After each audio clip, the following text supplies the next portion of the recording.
Shalom e bem-vindos a Via Rápida Israel, uma frase do hebreu que significa amarás a Israel. Esperamos que vocês fiquem conosco porque nosso professor Dr. Baruch vai compartilhar um estudo expositivo da Bíblia. Dr. Baruch é professor titular no Instituto Zera Avraham, com sede em Israel. Ainda que todas as aulas no Instituto são dadas em hebraico, o Dr. Baruch fica feliz em compartilhar este estudo semanal com dublagem em português. Para mais informações sobre nosso trabalho em Israel, visite nosso site amarasaisrael.org. Fiquem agora com o Dr. Baruch e a aula de hoje.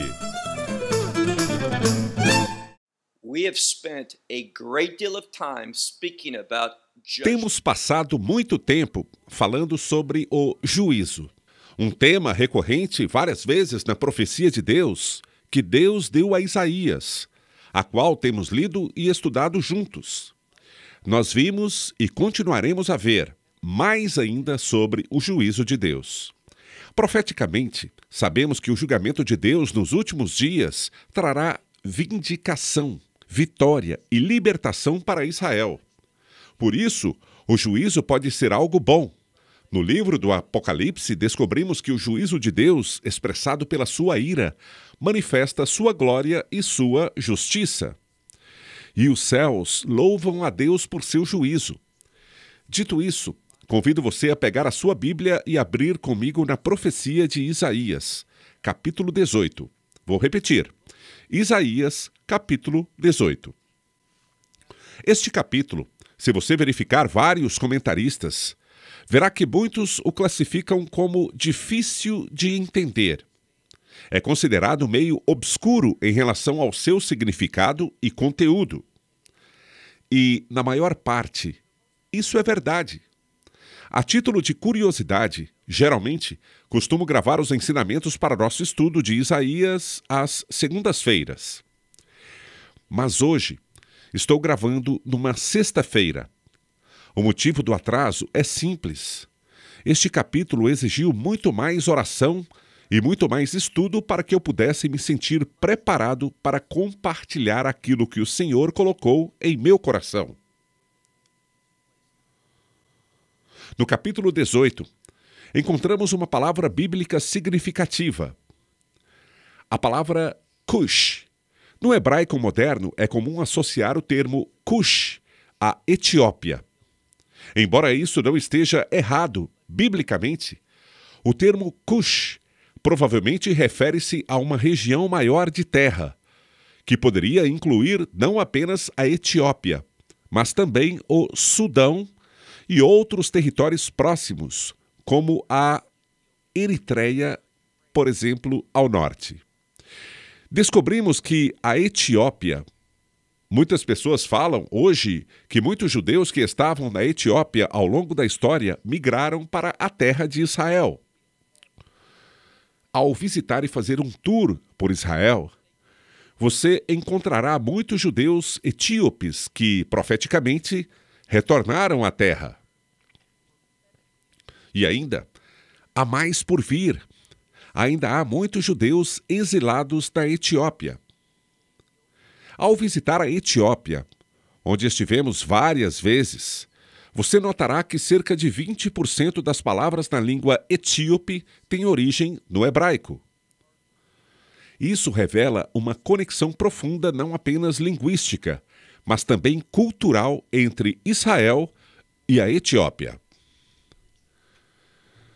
A Etiópia é uma das nações mais influentes da África. É uma região chave.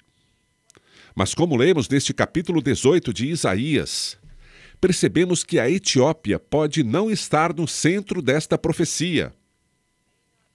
Isso porque o texto menciona, como veremos em breve, as terras além dos rios da Etiópia. Se você estudar bem a geografia na Etiópia, você descobrirá que existem 9 rios principais para esta nação. Atualmente, incluindo o Nilo Azul, um dos principais afluentes do Nilo, e alguns outros rios de grande importância. Acredito que 2 dos 10 principais rios da África se encontram na Etiópia. Isso que mencionei é geograficamente e historicamente correto, além de nos proporcionar uma visão para o futuro. Dito isso, convido você a pegar sua Bíblia e abrir no livro de Isaías, capítulo 18. O capítulo começa com a palavra Roi. Normalmente essa palavra está associada a um ai, algo negativo que está prestes a acontecer. Temos discutido a palavra massá, que significa fardo, algo que traz peso, como vimos em profecias anteriores, sobre Moabe e outras nações. Esta expressão geralmente marca a introdução de um julgamento.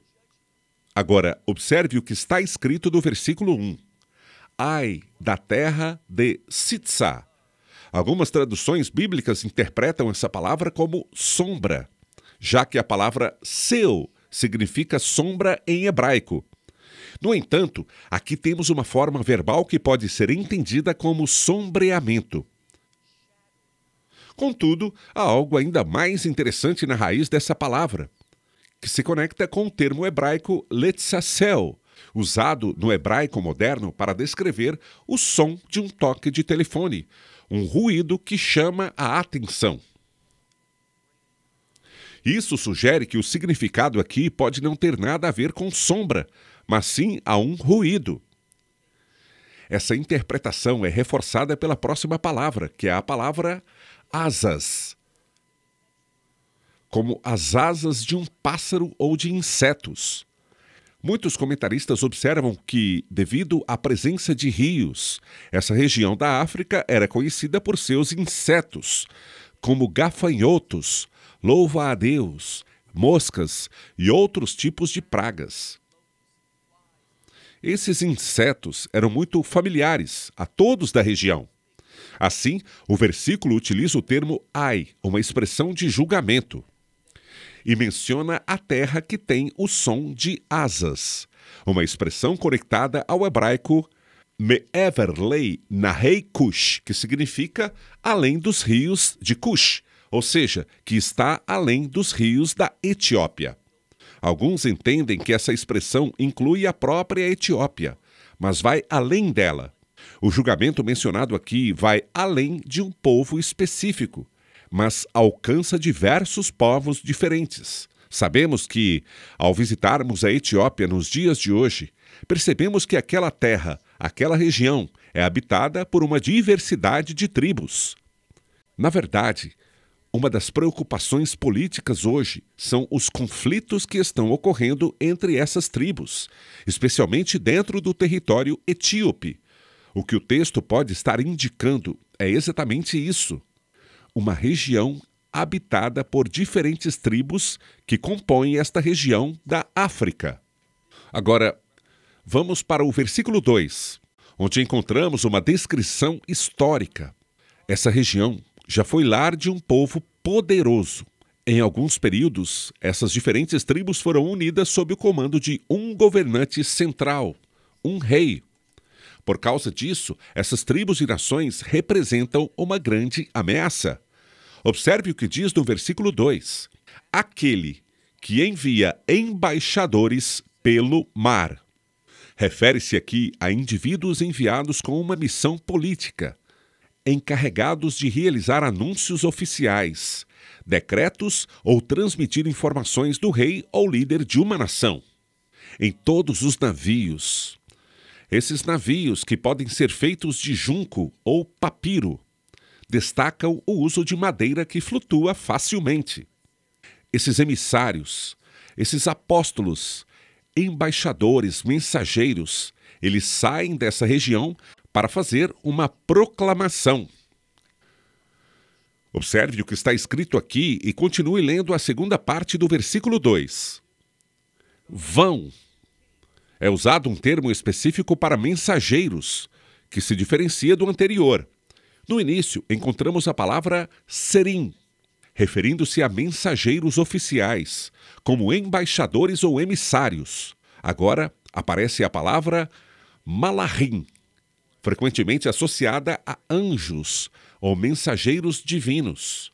Porém, neste contexto, fica evidente que se trata de mensageiros humanos. Embora sejam termos distintos, ambos são paralelos e o contexto deixa claro que ambos descrevem indivíduos enviados com mensagens importantes, seja como embaixadores, diplomatas ou simplesmente mensageiros. A próxima palavra descreve como eles viajam velozes, sua luz sobre os pés. E para onde estão indo? Observe o que diz: Goi. O termo Goi significa um povo ou uma nação. Muitas vezes associamos esta palavra à ideia de gentios, mas é importante ter cuidado, pois Goi também é usado no contexto da aliança abraâmica. Por exemplo, Abraão foi prometido que se tornaria um Goi Gadol, ou seja, uma grande nação, um grande povo. Já falei antes que, profeticamente, nos últimos dias, Israel é chamado de Goi, algo que pode surpreender algumas pessoas. Quando não se compreende a verdadeira origem desta palavra, muitos pensam que ela significa simplesmente gentil ou pagão. No entanto, o termo Goi, quando aplicado profeticamente a Israel nos últimos dias, refere-se ao cumprimento da promessa abraâmica. Israel se torna uma grande nação e será uma bênção. Preste atenção a essa parte, pois ela será repetida no final deste capítulo, na segunda parte do versículo 7. Sempre que algo é repetido nas Escrituras, isso ocorre para destacar sua ênfase e importância. Mais uma vez, vamos ao versículo 2, lendo-o por completo.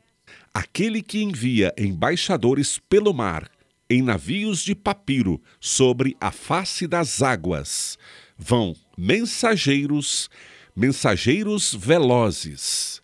Aqui encontramos Goi, referindo-se a uma nação. Agora, observe o que é dito sobre essa nação. Me-mushach. Esse termo pode significar alargar, embora muitas traduções optam por de grande estatura. No entanto, eu discordo dessa tradução. O termo parece indicar algo sendo alargado, algo que está sendo puxado ou esticado. Em seguida temos meiforat. Novamente, algumas traduções optam por polida, como em pele lisa. Contudo, meiforat tem a ver com algo detalhado, específico. Acredito que, ao mencionar mermushar, está se referindo à ideia de aquele que foi atraído, indicando um chamado. Já meiforat está relacionado a algo único e diferente, destacando uma nação que foi chamada, que foi arrastada para um propósito. Esse propósito era ser diferente, separada, única para Deus. Então, o texto diz, Norá menhu va-halá. Isso se refere a um povo que era terrível, temível, não tinha medo, mas sim causava temor. A partir de agora e daqui por diante, ou seja, eles têm uma história. O que está sendo referido aqui é, na verdade, a unção que Deus colocou sobre o povo de Israel, que provocou inveja entre as nações, que desejavam perseguir e destruir esse povo. O fato de Israel sobreviver, continuar existindo e manter-se firme e, ao mesmo tempo, permanecer um povo único, especial, específico e detalhado, sempre foi algo problemático para o mundo. As nações queriam parar Israel, impedir que sua história continuasse. Elas não queriam que esse fosse um povo exclusivo. Mas apesar de toda a perseguição, Israel sobrevive. E como diz o versículo, esse povo se torna um Goi. E mais uma vez aparece o termo kav, kav. Kav significa uma linha, como uma linha de medir. A maioria dos estudiosos nos dizem que esse termo kav, kav aparece repetidamente em outras partes da profecia. Por isso é tão importante ler toda a profecia, estudando-a em seu idioma original, antes de retornar e iniciar um estudo aprofundado que será compartilhado. Ao fazer isso, entendemos que kav, kav se refere a algo que foi medido, ou pode ser interpretado como algo que foi detalhadamente organizado, como resultado de ter sido cuidadosamente mensurado. É algo que, em hebraico, usaríamos o termo mesudar, que significa organizado, no sentido de algo que foi colocado em seu devido lugar. Por conta disso, observe a próxima palavra, o mebussá, que está relacionada a trazer derrota.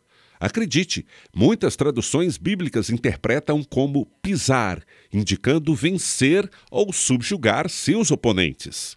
O texto diz que esta nação, eles saqueiam. Em seguida surge a palavra rios.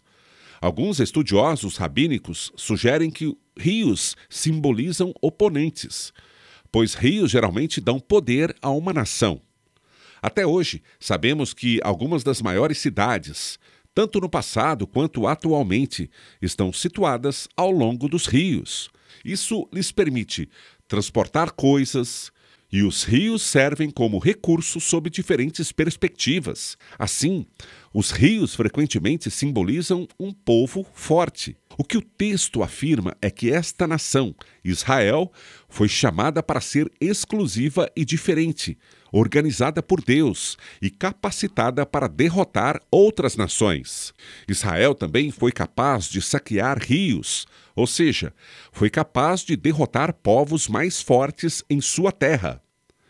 Diz aqui, leia com atenção, uma nação organizada que derrota aqueles que saqueiam os rios de sua terra. Em outras palavras, as nações que vieram contra sua terra foram vencidas.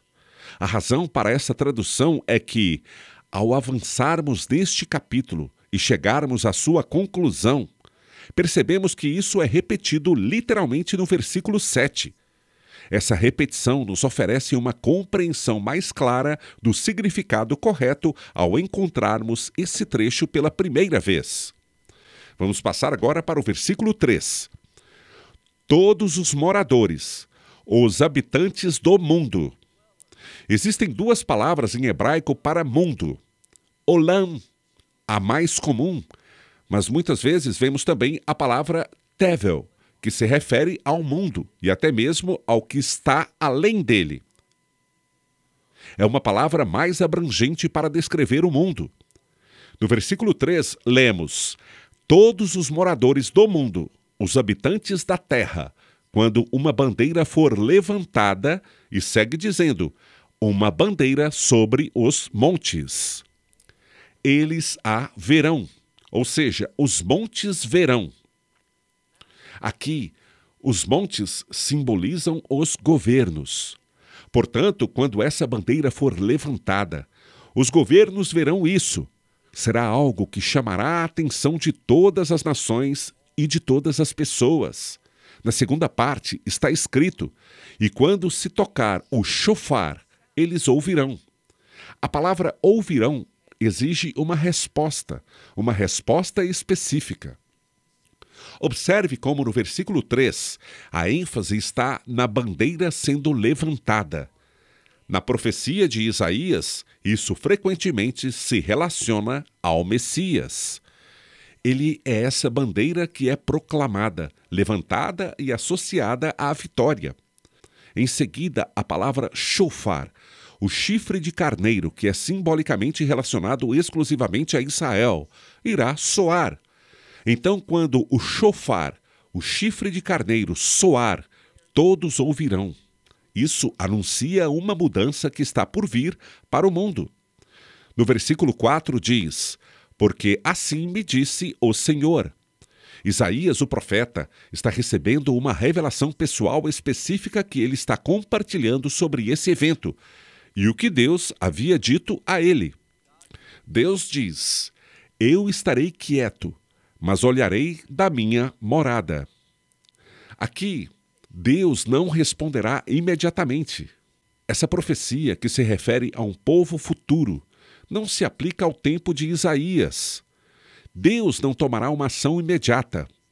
Ele vai observar e notar os eventos, mas ele não agirá.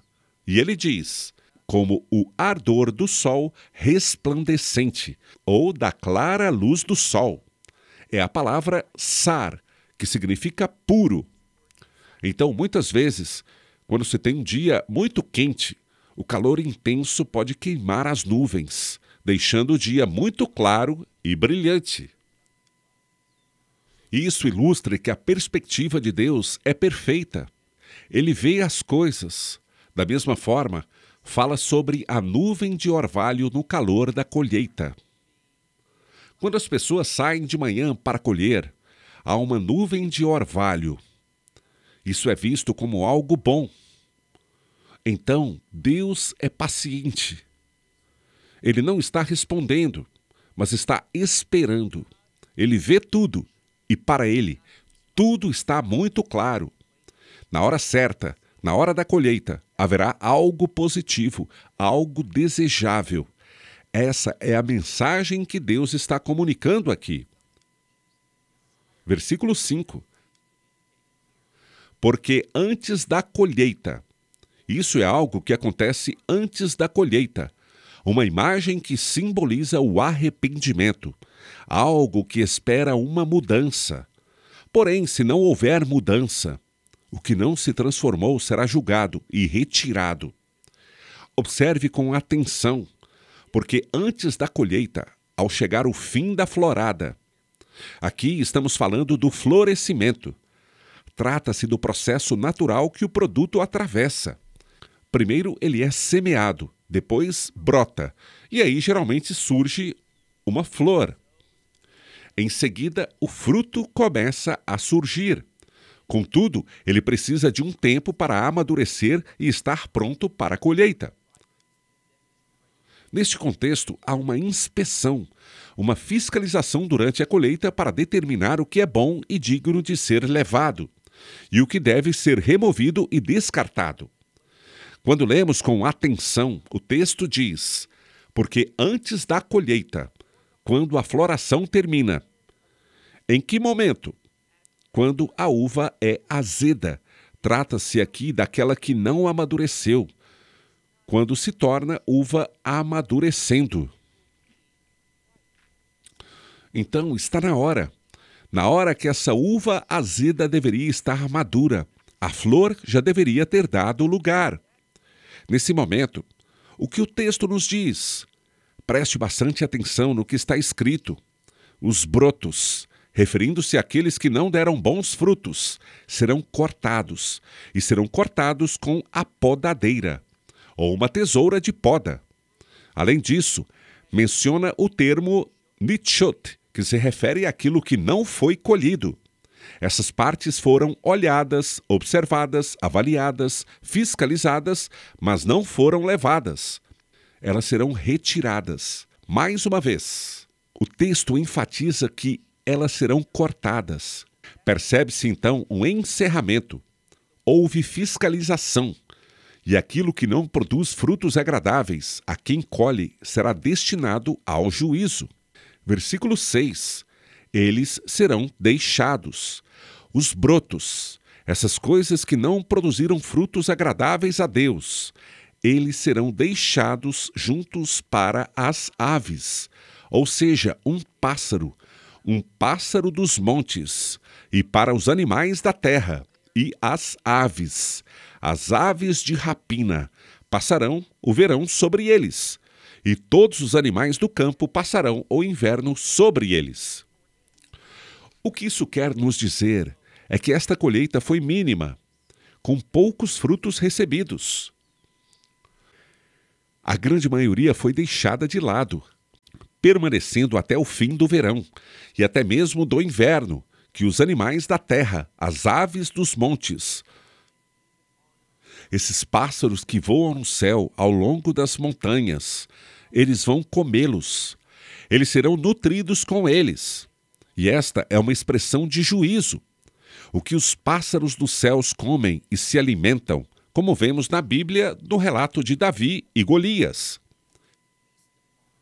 Observamos em outras passagens das Escrituras que aquilo de que os pássaros do céu se alimentam, ou o que os animais da terra comem, essa é uma expressão de juízo. Agora, avancemos para o nosso versículo final, o versículo 7.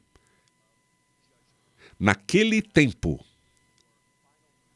A maioria dos estudiosos, e novamente não tomem apenas a minha palavra como referência, investiguem e realizem seus próprios estudos e pesquisas. Entretanto, podemos perceber um contraste marcante entre o capítulo 18, versículo 1 e o capítulo 18, versículo 7. Quando se conhece o idioma, as coisas se destacam. Há uma distinção significativa entre a palavra Hoi, que transmite a ideia de que terrível, que ruim algo será, e a expressão Ba'et Hahi, que frequentemente nas Escrituras se refere a um tempo favorável, um momento em que os propósitos de Deus serão plenamente realizados. Ao analisarmos o versículo 7 do capítulo 18, notamos uma mudança. Qual é essa mudança? Naquele tempo, um presente. A palavra utilizada aqui é Shai, um termo singular para presente nas Escrituras. As pessoas o conhecem. As pessoas são inclusive chamadas por essa palavra como nome nos dias de hoje em Israel. Mas Shai também possui um significado messiânico. Vemos isso, por exemplo, em Gênesis capítulo 49, 10. Esse contexto aponta para os dias do Messias, não em sua primeira vinda, mas em sua segunda. Quando diz, naquele tempo, refere-se à última vez, no Aimot Hamashia, aos dias do Messias. Continuando, o versículo diz, um presente será trazido ao Senhor dos Exércitos. Ao invés de perseguir e tentar manipular as coisas de Deus, esse julgamento trará uma mudança. O julgamento resultará em obediência por parte do remanescente das nações. Eles responderão adorando, pois trazer um presente a Deus é um ato de adoração. Novamente, naquele tempo, será levado um presente para o Senhor dos Exércitos. Observe que vemos a mesma frase no versículo 2, que muitos acreditam ser uma referência a Israel. Um presente será levado ao Senhor Deus dos Exércitos. E o que seria esse presente? O povo judeu, os últimos exilados, aqueles que restaram. Isso se conecta com Mateus 24, 31, onde Deus afirma que enviará seus anjos, e eles reunirão os eleitos dos 4 cantos do mundo. Quando você ouve a expressão 4 cantos, não significa que a terra seja plana. Ela se refere às 4 direções. O termo pina, frequentemente traduzido como cantos, na verdade significa lados diferentes, ou seja, norte, sul, leste, oeste. É um conceito inclusivo. O número 4 é um número global. Portanto, quando se fala sobre os 4 confins da terra, os 4 cantos, está se referindo a um alcance global e sobre o presente que será trazido ao Senhor dos Exércitos. O que é esse presente? Este povo, um povo que tem sido atraído ou chamado, que é único, específico, detalhado, um povo que é Norá, como já traduzi anteriormente, pode significar um povo que causa temor, mas também pode ser traduzida como um povo terrível, desde o seu início, ou seja, daqui em diante. Uma nação organizada, dominadora, ou seja, ela é vitoriosa, ela vence. E o que aprendemos com isso? Sabemos que ela é uma nação poderosa e que, com o apoio de Deus, tem o poder de trazer bênçãos ou maldições. E o que for feito com Israel será o fator determinante. Quando menciono Israel, estamos nos referindo, obviamente, ao que vem de Israel, o Messias. Ele trará sujeição ao mundo, significando que as nações estarão submetidas à sua autoridade. Esse conceito está profundamente ligado à ideia de vitória. Olhe novamente, para uma nação organizada e dominadora ou vitoriosa, eles trarão derrota a outros e vão saquear os rios de sua terra. Ou seja, Aos fortes que vieram à sua terra, eles vão saqueá-los. E como sabemos disso? Preste atenção na última parte. Para o lugar. Que lugar? O nome do Senhor dos Exércitos, ao monte Sião. O texto destaca que haverá uma vitória conduzida pelo juízo de Deus. A nação de Israel será reconhecida, nesse tempo, como uma nação incrível. Uma nação que derrota o inimigo, que se opõe a Deus e que traz vitória e bênção a toda a sua criação. E tudo isso é fundamental. Qual é o ponto central disso? Veja o que diz nas Escrituras. O nome do Senhor dos Exércitos. Har Sion, ao monte Sião. Quando alguém demonstra hostilidade em relação a Sião, eu vou fechando com essa reflexão. Essa pessoa está se opondo aos planos, aos propósitos, ao estabelecimento do reino de Deus. Quem é anti-sionista está, de fato, identificando-se com os seguidores do anticristo. Sejamos, pois, bastante claros sobre isso. Você sabe qual termo se costuma substituir o nome de Sião para quem o considera uma palavra negativa? Palestina. Quando alguém escolhe o termo Palestina em vez de Sião, isso frequentemente reflete uma rejeição dessa pessoa que diz: eu não quero um reino bíblico de Deus. Eu quero as coisas de acordo com os costumes do mundo. Cada vez mais vejo pessoas que pensam assim. Muitos que se identificam como professores da Bíblia adotam essa visão mundana.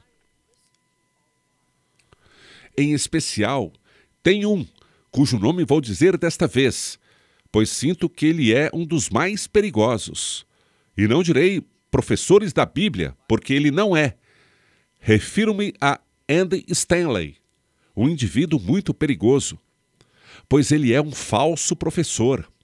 Ele é acusado de não respeitar adequadamente a palavra de Deus, promovendo uma separação entre o Antigo Testamento e o Novo Testamento, que pode confundir e desencaminhar os fiéis.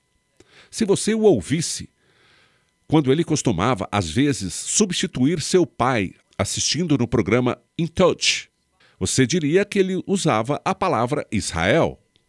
Mas, recentemente, eu o vejo escolhendo o termo Palestina, o que demonstra uma mudança, interpretada como um sinal de afastamento do reconhecimento da autoridade da palavra de Deus, usando termos que são politicamente corretos.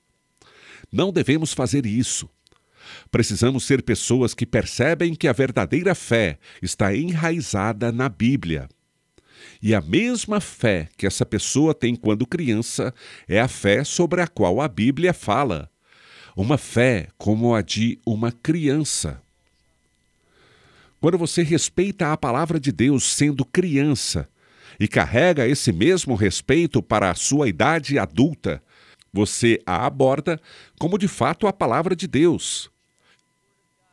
Ao estudá-la, descobre que aquelas afirmações que dizem que devemos escolher entre a teologia religiosa e a ciência, seguindo apenas com o que é inegável, estão equivocadas. Isso é falso. Por várias vezes vemos como, historicamente, a ciência está alcançando a palavra de Deus. Mas a Bíblia não é para alguém que deseja permitir que a ciência seja sua regra, a sua medida para a interpretação das Escrituras. Precisamos permitir que a palavra de Deus seja o fundamento absoluto para tudo que nós acreditamos. Não temos medo da ciência, mas cada vez mais a ciência está confirmando o que a palavra de Deus disse há tantas décadas, séculos, há quase 2000 anos atrás, com relação ao Novo Testamento. E há mais de 2400 anos atrás, com relação ao último livro do Antigo Testamento. Então vemos que ela resistiu ao teste do tempo, Quando alguém diz que há uma divergência, é porque essa pessoa olha superficialmente para a palavra de Deus. Uma das maneiras de identificar alguém que observa e estuda superficialmente a palavra de Deus é pelo uso de uma tradução de baixa qualidade, muito ruim, como a Nova Versão Internacional. Esta não é uma tradução confiável. Quando um professor de Bíblia a usa, minha experiência me leva a dizer: fique longe desse professor. Bem, vou encerrar por aqui. Shalom, desde Israel. Shalom from Israel. Esperamos que você tenha desfrutado da aula de hoje e que possa compartilhá-la com outros. Te convidamos a participar e nos acompanhar a cada semana, a esta hora e por este canal, em mais um episódio de Amarás a Israel. Para mais informações em português, visite amarasaisrael.org, onde encontrará muitos outros estudos realizados pelo Dr. Baruch. Até a próxima semana. Que Deus, nosso Messias e Yeshua, nosso Senhor Jesus Cristo, te abençoe durante a sua caminhada com Ele. Shalom, desde Israel.